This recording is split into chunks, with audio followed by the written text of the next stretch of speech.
ભાવનગરમાં ઓજ શૈક્ષણિક સંસ્થામાં કરવામાં આવેલ વિદ્યાર્થી ઉપર જીવલેણ હુમલાનો મામલો રીનીટની તૈયારી કરતો વિદ્યાર્થી તેની સાથે અભ્યાસ કરતી વિદ્યાર્થીની સાથે ફોનમાં વાત કરતો હોય જે વિદ્યાર્થીનીના પિતાને પસંદ ના હોય જે બાબતે છરી વડે કરવામાં આવ્યો હતો જીવલેણ હુમલો।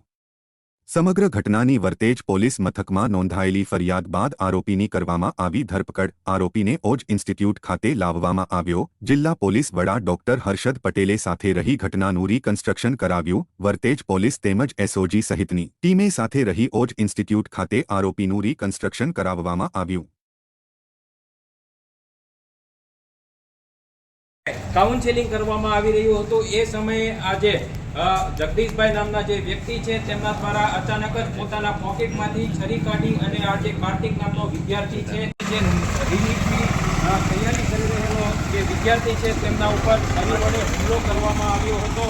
જે પ્રમાણે માહિતી મળ્યું હતું કે તેઓ વાલીની ઓળખ આપી અને આ વ્યક્તિ જે વિદ્યાર્થી છે તેમની સુધી પહોંચ્યા હતા અને ત્યારબાદ જે આ પોકેટમાં છે અને તેમના દ્વારા છરી વડે હુમલો કરવામાં આવ્યો હતો। આ હુમલાની ઘટનાના સીસીટીવી વિડીયો પણ વાયરલ થયા હતા જ્યાં પોલીસ દ્વારા જે રિકન્સ્ટ્રક્શન છે તે કરવામાં આવ્યું છે।